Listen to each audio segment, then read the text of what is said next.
ഈ മധ്യാഹ്ന സമയത്ത് ഞങ്ങളുടെ മധ്യത്തിലേക്ക് കടന്നു വരണമേ.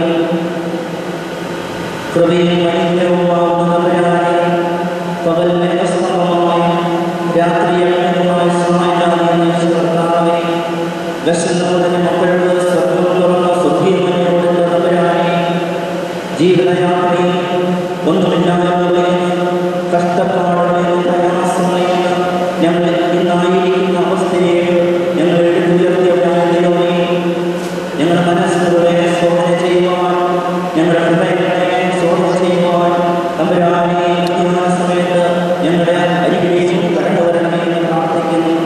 കരഞ്ഞ് പ്രാർത്ഥിക്കുമ്പോൾ ഞങ്ങളുടെ കണ്ണുനീരൊപ്പി തരുന്ന ഞങ്ങളുടെ ജീവനുള്ള ദൈവമേ, ഹൃദയം പൊട്ടി പ്രാർത്ഥിക്കുമ്പോൾ ശബ്ദം ഞങ്ങളെ കേൾപ്പിക്കുന്ന ദൈവമേ, ജീവിതയാത്രയോടെ ഞങ്ങളുടെ കൂടെ ഇരിക്കണമേ എന്ന് പ്രാർത്ഥിക്കുന്നു.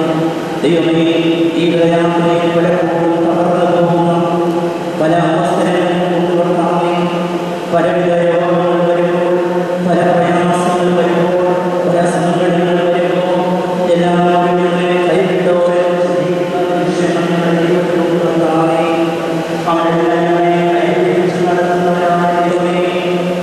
നിന്റെ കൃപയ്ക്കടിയിൽ നന്ദിയോടെ സ്തുതിക്കുന്നവരാകെ തകർന്നു പോകുമ്പോൾ ആ അടിപ്പാടുകളുടെ കരങ്ങൾ നീട്ടിത്തരണമെന്നായി ആ കരങ്ങളിൽ പിടിച്ചെന്നുകൊണ്ടിരിക്കുവാൻ എൻ്റെ അപച്ചവാരുടെ കരങ്ങളെ ചൊപ്പിക്കുവാൻ ആ കരങ്ങൾ നീട്ടിത്തരണമെന്നായി നിന്നോട് മാത്രം പറയുവാൻ വരുന്ന പല പ്രയാസങ്ങളും കൊണ്ടുവന്നാമേ.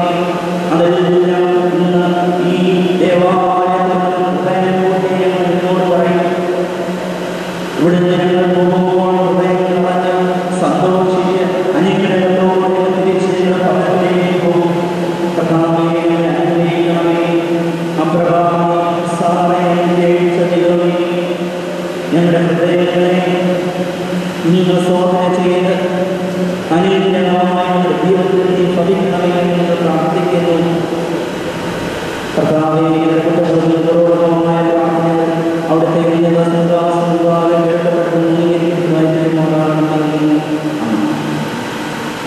കർത്താവിൽ അനുഗ്രഹിക്കപ്പെട്ട സാക്ഷികളുടെ സമൂഹം ഇന്ന് നിങ്ങളോടൊത്ത് ശ്രദ്ധിക്കുന്ന വിഷയം ഉൽപ്പത്തി പുസ്തകം 12-ാം അധ്യായം 1-3 വാക്യം വായിക്കാം. ഉൽപ്പത്തി പുസ്തകം 12-ാം അധ്യായം 1 മുതലുള്ള വാക്യം അബ്രഹാമിനെ കുറിച്ചാണ് ഇവിടെ പറയുന്നത്. യഹോവ അബ്രഹാമിനോട് അരുളിച്ചതെന്തെന്നാൽ, നീ നിന്റെ ദേശത്തെയും ചാർച്ചക്കാരെയും ഋതുഭവനത്തിലേക്ക് പുറപ്പെട്ട് ഞാൻ നീ കാണിപ്പായിരിക്കുന്ന ദേശത്തേക്ക് പോകും. ഞാൻ നിന്നെ വലിയൊരു ജാതിയാകും, നിന്നെ അനുഗ്രഹിച്ച് എൻ്റെ പേർ വലുതാകും, നീ ഒരു അനുഗ്രഹമായി.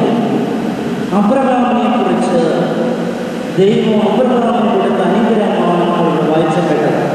അബ്രഹാം ആരായിരുന്നു? 175 വർഷക്കാലം ലോകത്ത് ജീവിച്ചിരുന്ന അബ്രഹാമിൻ്റെ കഥ പറയുന്നത് ഉൽപ്പത്തി പുസ്തകം 11-ാം അധ്യായം 21-ാം വാക്യം മുതൽ 25-10 വരെയുള്ള വേദവാക്യങ്ങളാണ് ഈ അബ്രഹാമിനെ കുറിച്ച് പറയുന്നത്. അബ്രഹാമിനെ കുറിച്ച് പറയുമ്പോൾ അബ്രഹാം വിശ്വാസികളുടെ പിതാവായിരുന്നു, ബഹുജാതികളുടെ പിതാവായിരുന്നു, ബഹുജാതികളുടെ പിതാവായിരുന്നു ഈ അബ്രഹാമിനെ ദൈവം വിളിക്കുന്നു. 11-ാം അധ്യായം മുതൽ 15 വരെയുള്ള അധ്യായങ്ങൾ കാണുന്നത് അബ്രഹാമിനെ ദൈവം വിളിക്കുന്നു. വിശ്വാസം 16-19 അധ്യായങ്ങൾ നമുക്ക് കാണുന്നത് അബ്രഹാമിന്റെ വിശ്വാസം അടക്കപ്പെടുന്നു. ആബേലിനെ ബലിയായിട്ട് കൊടുക്കുവാൻ ആവശ്യപ്പെടുന്നു. 20-25 വരെയുള്ള അധ്യായങ്ങളിൽ ഉൽപ്പത്തി പുസ്തകം നമ്മൾ കാണുന്നത് വിശ്വാസത്തിന്റെ പൂർത്തീകരണമാകുന്ന അബ്രഹാമിനെയാണ്. പുതിയ നിയമത്തിൽ 74 പ്രാവശ്യം ഈ അബ്രഹാമിനെ കുറിച്ച് പറഞ്ഞിരിക്കുന്നു. ജലപ്രളയത്തിന് ശേഷം 352 വർഷങ്ങൾക്ക് ശേഷം അബ്രഹാം ജനിക്കുന്നു. അബ്രഹാമിന്റെ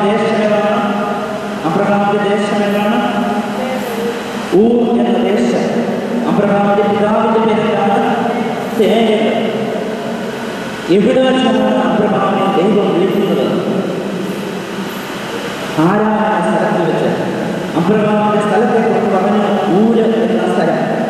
99 വയസ്സിൽ വ്യഭിചരണത്തിന്റെ പിതാവാണ് അബ്രഹാം മാറുന്നു. സാറ അബ്രഹാമിന്റെ ആരായിരുന്നു? സാറ ഭാര്യയായിരുന്നു. നോക്കുക, അബ്രഹാമിന്റെ ജീവിതത്തിലേക്ക് നമുക്കൊന്ന് തിരിഞ്ഞു നോക്കാം. ദൈവം വിളിക്കുമ്പോൾ ആദ്യം മാറുന്നത് എന്താണ്? അബ്രഹാമിന്റെ പേരാണ്. അബ്രഹാമിന്റെ പേര് മാറുന്നു. എന്തായി മാറുന്നു? അബ്രഹാം സാറായുടെ പേര് മാറുന്നു. എന്തായി മാറുന്നു? സാറായായി മാറുന്നു. ദൈവം വിളിക്കുമ്പോൾ നമുക്കൊരു ചേഞ്ച് ആവശ്യമാണ്. ദൈവം വിളിക്കുമ്പോൾ നമുക്കൊരു ചേഞ്ച് ആവശ്യമാണ്. സഖായിയെ ദൈവം വിളിക്കുന്നു. സഖായിയെ എവിടെ നിന്നാണ് ദൈവം വിളിക്കുന്നത്? അത്തിയുടെ മുകളിൽ നിന്ന്.